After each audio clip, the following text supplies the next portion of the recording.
City times ఈరోజు ఇంటర్వ్యూలో మనకి 23న ఈరోజు 23 తారీఖు ఈరోజు జరిగిన భారత్ బంద్ ఎడ్యుకేషనల్ బంద్ అనేది ఈరోజు ప్రకటించారు. లెఫ్ట్ పార్టీస్, స్టూడెంట్ ఆర్గనైజేషన్స్ అన్ని ప్రకటించడం జరిగింది. సో దాని గురించి డిస్కస్ చేయడానికి ఇంటర్వ్యూలో మనతో పాటు ఉన్నారు పల్లె మురళి గారు, all India federation democratic student organisation state president ఇప్పుడు మనతో పాటు ఉన్నారు. అన్న నమస్తే. వచ్చిన introduction at the same time ఈరోజు బంద్ గురించి ఒక ఇంట్రొడక్షన్. హాయ్ రవి, నా పేరు Palle Murali, AFDS state president, all India federation of democratic students. మన ఈరోజు అంటే ముఖ్యంగా ట్విన్ సిటీస్ వ్యూవర్స్ అందరికి కూడా గుడ్ ఈవినింగ్. ఈరోజు జూలై 23వ తారీఖు తెలంగాణ రాష్ట్ర వ్యాప్తంగా విద్యార్థి సంఘాల ఆధ్వర్యంలో, వామపక్ష విద్యార్థి సంఘాల ఆధ్వర్యంలో ఓన్లీ తెలంగాణ మటుకే బంద్ అనేది. ఓన్లీ తెలంగాణ మట్టుకే ఈ బంద్ అనేది నిర్వహించడం జరిగింది. ఇందులో ముఖ్యంగా తెలంగాణలో గత 10 సంవత్సరాలు నిర్వహించినటువంటి పాలకులంతా కూడా విద్యా వ్యవస్థ మీద కనీసం ఒక రివ్యూ కూడా చేయకుండా విద్యా వ్యవస్థను నాశనం చేశారు. ఆ ఇప్పుడు ప్రభుత్వం మారింది, ప్రజలు కూడా అప్పుడున్న ప్రభుత్వం విద్యా వ్యవస్థని కానీ లేదా అనేక రకాలైనటువంటి అంశాలన్నింటినీ కూడా దృష్టిలో పెట్టుకొని ప్రభుత్వం ప్రజలు ఒక మార్పు కోరి వాళ్ళ కాంగ్రెస్ ప్రభుత్వాన్ని తీసుకురావడం జరిగింది. కానీ కాంగ్రెస్ ప్రభుత్వం ఎన్నికల ముందు చెప్పినటువంటి హామీలను వీటిని కూడా ఆ, నిలబెట్టుకోకుండా ఆ కాలయాపన చేస్తుంది. గత ఈ 18 నెలలు గడుస్తున్నా కానీ విద్యా వ్యవస్థలో ఎలాంటి మార్పులు తీసుకురాకుండా కేవలం ఇంటిగ్రేటెడ్ స్కూల్స్ పేరుతోని శంకుస్థాపనలు చేస్తూ హడావిడి చేస్తుంది తప్ప వాస్తవికంగా విద్యా వ్యవస్థలో చేయాల్సినటువంటి మార్పులు ఏం కూడా చేయడం లేదు. మనం ఒకసారి గమనిస్తే ఆయన ఎలక్షన్స్ కు ముందు, అంటే ఏదైతే ఎలక్షన్ మేనిఫెస్టోలో ఉందో అప్పుడు అతను చెప్పింది ఏంటంటే ఎడ్యుకేషన్ కి హైయెస్ట్ ప్రియారిటీ ఉంటుంది, అందులో ఖచ్చితంగా బడ్జెట్ లో 15% నిధులు కేటాయిస్తామని చెప్పడం అనేది జరిగింది. కానీ కొఠారి కమిషన్ ప్రకారం ఎప్పుడైతే 20-25% ఎడ్యుకేషన్ కి మనము కేటాయిస్తామో మన బడ్జెట్ లో, అప్పుడు మాత్రమే విద్యా వ్యవస్థ ఆ గాడిలో పడుతుంది అని చెప్పేసి చెప్పడం జరిగింది. అందులో భాగంగా మనం అట్లా చూసినా గానీ ఇవాళ 15% కూడా కొంచెం అభివృద్ధి జరుగుతుంది అన్న ఉద్దేశంతోనే అందరు యాక్సెప్టబుల్ గా ఉన్నప్పటికీ కూడా ఇవాళ కాంగ్రెస్ ప్రభుత్వం దాన్ని చెప్పినటువంటి హామీని నిలబెట్టుకోకుండా 7.6% నిధులు కేటాయించడం జరిగింది. అందులో పూర్తిగా కూడా ఇదైతే విద్యా టీచర్స్ లేదా teaching and non teaching teachers కి వీళ్ళకు శాలరీలు ఇవ్వడము, నిర్వహణ చేయడం తప్ప విద్యా వ్యవస్థను పటిష్టం చేయడానికి ఆ నిధులేం కూడా సరిపోవు. ఎప్పుడైతే బడ్జెట్ లో కేటాయింపులు జరిగినాయో అప్పుడే అన్ని విద్యార్థి సంఘాలు కూడా వాటి విషయంలో అసంతృప్తి వ్యక్తం చేయడం అనేది జరిగింది. అయినా కానీ ఇవాళ ప్రభుత్వం మొద్దు నిద్రపోతా ఉంది. చాలా మంది గురుకులాల్లో చదివేటువంటి విద్యార్థులు ఈ 10 రోజులలో దాదాపు ఒక 8-9 మంది వివిధ సందర్భాలలో సూసైడ్ చేసుకొని లేదా పాము కాటుకు గురై లేదా తేలుకాటుకు గురై లాంటి సంఘటనలు మన తెలంగాణలో జరిగినటువంటి పరిస్థితి ఉంది. చాలా దాదాపు 8 మంది విద్యార్థులు చచ్చిపోయినారు. అంతే విధంగా ఇప్పటిదాకా కూడా తెలంగాణ రాష్ట్రం ఏర్పడి 18 నెలలు గడుస్తున్నా గానీ విద్యా మంత్రి, అంటే ఎవరైతే విద్యాశాఖ మంత్రిని నియమించకుండా తన దగ్గరనే పెట్టుకొని మళ్ళీ తన దగ్గర పెట్టుకున్న దాన్ని ఏమన్నా చక్కగా నిర్వహిస్తున్నానంటే ఏం లేదు. ఇవాళ ప్రైవేట్ అండ్ కార్పొరేట్ విద్యా సంస్థలలో ఫీజులు నియంత్రిస్తా అని నియంత్రణ చట్టం తీసుకొస్తా అని హామీ కూడా ఇవ్వడం జరిగింది. వాటి మీద ఎలాంటి శ్రద్ధ కూడా వహించడం లేదు. అంతేకాకుండా ఖాళీగా ఉన్న ఎంఈఓ డిఈఓ పోస్టులను భర్తీ చేస్తామని కూడా చెప్పడం జరిగింది. ఇవాళ తెలంగాణ రాష్ట్రంలో దాదాపు 30 జిల్లాలు ఉంటే డిఈఓలు ఒక 4-5 మంది పర్మనెంట్ గా ఉంటే మిగిలిన వాళ్ళందరూ కూడా ఇన్ఛార్జ్ డిఓలు అంటే ఒక స్కూల్ ని నిర్వహిస్తూ వాళ్ళు ఒక 2-3 స్కూళ్ళని నిర్వహిస్తూ ఆ జిల్లా మొత్తాన్ని కూడా చూసుకోవాల్సినటువంటి పరిస్థితి. తద్వారా ఏమవుతుందనంటే ఈ బుక్స్ ఇవన్నీ కూడా అమ్మడము, ఇర్రెగ్యులర్ స్కూల్స్ అంటే రెగ్యులరేషన్ లేని స్కూల్స్ నడవడం, వీటన్నిటిని కట్టడి చేసే పరిస్థితి లేకుండా పోయింది. అందువల్ల MEO, DEO and teaching and non teaching post అన్ని కూడా భర్తీ చేయాలని, ఆ ఇప్పుడు ఇవాళ మనం గురుకులాలు అన్ని కూడా చూసుకుంటే రాష్ట్రంలో ఉన్నటువంటి గురుకులాల్లో 70 దాదాపు ఒక 50% గురుకులాలన్నీ కూడా అద్దె భవనాలలో ఉన్నాయి. మీరు మొన్న చూసినట్టయితే జూన్ మొదటి వారం, రెండో వారంలో చాలా మంది రెంట్ ఓనర్స్, బిల్డింగ్ ఓనర్స్, గురుకులాల బిల్డింగ్ ఓనర్స్ వచ్చి తాళాలు వేసి నిరసన తెలియజేసినటువంటి పరిస్థితి కూడా మనము చూడడం అనేది జరిగింది. అంతేకాకుండా ఆ అనేక రకమైన, ముఖ్యంగా ఏంటంటే పెండింగ్ స్కాలర్షిప్స్, దాదాపు 8,000 కోట్ల రూపాయల పెండింగ్ స్కాలర్షిప్లు గత 4 సంవత్సరాల నుంచి పెండింగ్ పడుతూనే వస్తున్నాయి. దానివల్ల డిగ్రీ అయిపోయినటువంటి స్టూడెంట్స్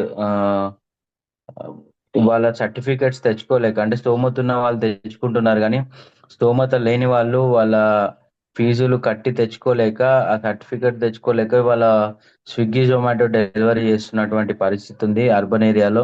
గ్రామాలలో అయితే ఉపాధి హామీ కూలీలుగా వెళ్ళి పనిచేస్తున్నటువంటి పరిస్థితి ఉంది.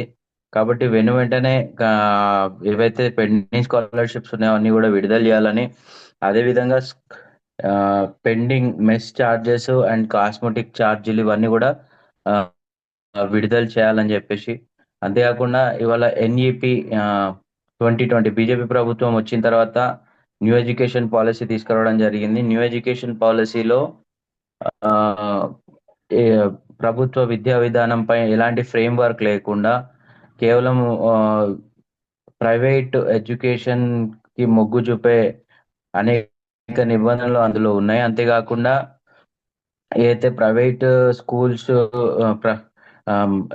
అసలు గవర్నమెంట్ ఎడ్యుకేషన్స్ కి వాళ్ళు ఎలాంటి ప్రోత్సాహం ఇస్తారు అనేది లేదు. అంతేకాకుండా సైంటిఫిక్ టెంపర్ ని పోయే విధంగా, అంటే ప్రజల్లో సైంటిఫిక్ టెంపర్ ని తొలగించే విధంగా కొన్ని ఆర్ఎస్ఎస్ భావజాలాన్ని నింపుతూ ఆ, కొత్త సిలబస్ కరికులం చేర్చడం, ఇది చాలా దేశానికి ప్రమాదం. కాబట్టి ఎన్ఈపి 2020ని రద్దు చేసి తెలంగాణ ప్రభుత్వం ఆ,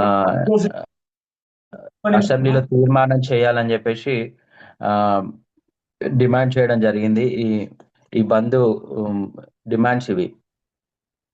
అంటే ఈరోజు డిమాండ్ అంటే ప్రత్యేకంగా ఇన్ని డిమాండ్స్ చెప్పారు కదా, ప్రత్యేకంగా ఏదైనా పర్టికులర్ డిమాండ్ ఉందా, లేదా ఇన్ని డిమాండ్స్ అన్ని క్లియర్ చేయాలనేసి ఉందా ఈరోజు ధర్నా? అంటే ఒక బంద్ జరిగినప్పుడు ఒక డిమాండ్ తోని బంద్ జరగదు. బంద్ ఆ, రాష్ట్రంలో ఉన్నటువంటి అన్ని సమస్యలను దృష్టిలో పెట్టుకొని, ఆ సమస్యలు జిల్లాల వ్యాప్తంగా అనేక బంద్ నిరసన బంద్ కాల్ నిరసన ఎవరిచ్చారు? బంద్ కాల్ ఎవరిచ్చారు?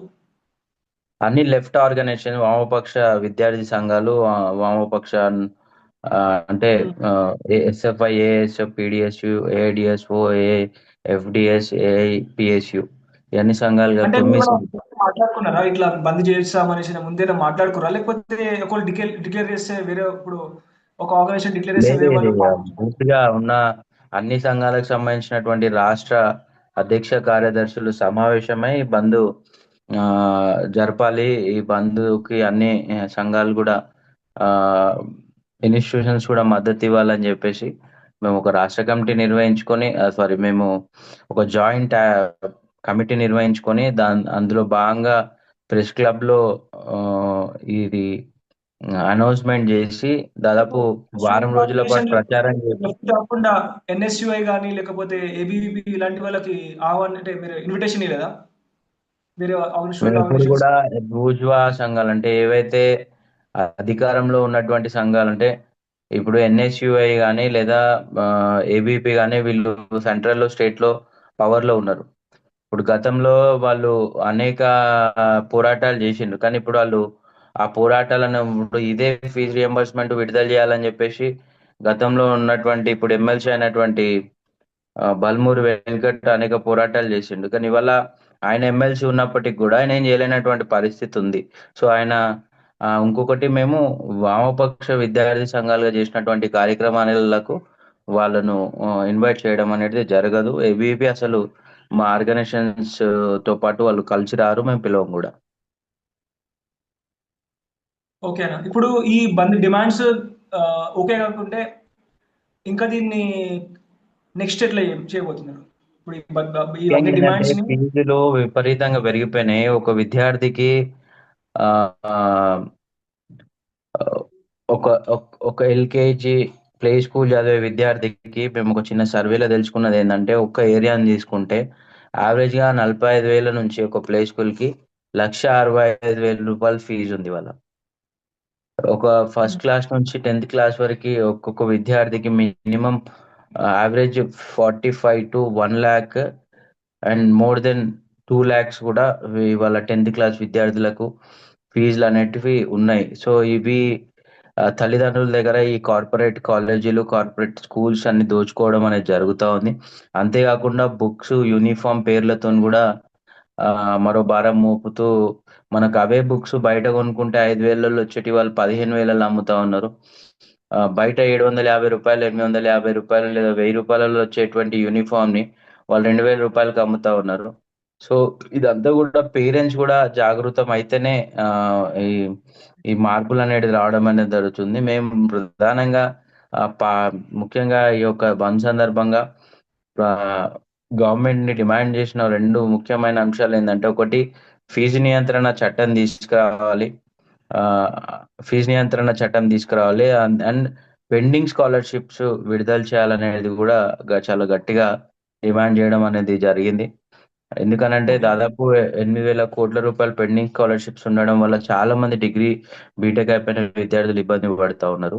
అండ్ ఈ ఫీజుల భారం వల్ల తల్లిదండ్రులు చాలా రకాలుగా ఇబ్బంది పడుతూ ఉన్నారు. ఓకేనా? ఇప్పుడు ఇంటర్వ్యూ కూడా తక్కువ టైం ఉండేసరికి మనం షార్ట్ ఇంటర్వ్యూ చేస్తున్నాం అన్న. డెఫినెట్ గా అవును సార్. వేరే ఆర్గనైజేషన్స్ కూడా జాయిన్ అయ్యి దీనిలో భాగస్వామి తీసుకొని ఇంటర్వ్యూ ఇస్తారని అనుకుంటున్నాము. So okay. ఇప్పుడు ఇచ్చిన ఇంటర్వ్యూలో మనకి all India federation democratic student నుంచి స్టేట్ ప్రెసిడెంట్ పల్లిమురళి గారు ఇచ్చారు. థ్యాంక్ యూ సో మచ్ అన్న ఇంటర్వ్యూ ఇచ్చినందుకు. మీరు ఏమనుకుంటారు? ఫైనల్ థాట్స్, ఈరోజు బంద్ సక్సెస్ఫుల్ అయిందా, జరిగిందా? 100% సక్సెస్ఫుల్ గా జరిగింది. మ్మ్. జిల్లాలలో కూడా ఆ, అన్ని స్వచ్ఛందంగా చాలా కాలేజీలు, స్కూల్స్ అన్ని కూడా బంద్ చేయడం అనేది జరిగింది. మేము ఒక కాల్ ఇవ్వగానే అండ్ అర్బన్ ఏరియాలో కూడా అన్ని కార్పొరేట్ అండ్ అన్ని అన్ని స్కూల్స్ అన్ని కూడా స్వచ్ఛందంగా ఈ బంద్ లో పాల్గొన్నారు. బంద్ చాలా సక్సెస్ఫుల్, గతంలో పోల్చుకుంటే ఈసారి చాలా సక్సెస్ఫుల్ అయింది. అండ్ ప్రజలలో, పేరెంట్స్ లో కూడా ఈ ఒక మ్, మేమైతే డిమాండ్స్ తీసుకెళ్తున్న వాళ్ళ దృష్టికి అది పేరెంట్స్ కూడా యాక్సెప్ట్ చేసిండ్రు, అందుకని ఇంత పెద్దగా సక్సెస్ అయింది బంద్. సో వ్యూవర్స్ కి కూడా కమెంట్ చేసి ఇలా ఇలా ఇలా బంద్ జరిగింది, మీరు పార్టిసిపేట్ చేసిరా, సో మీరు ఇలా సహకరిస్తారో మీ కమెంట్ ద్వారా మీరు చెప్పండి. సో దీన్ని మనం కంటిన్యూ చేస్తాం. ఇంకే ఈ బంద్ తర్వాత నెక్స్ట్ వచ్చే ఇంకా ఏం రాబోతున్నాయి, గవర్నమెంట్ నుంచి ఏమి ప్రభుత్వం నుంచి ఏమి కొత్త హామీలు రాబోతే చూడాలి ఇప్పుడు.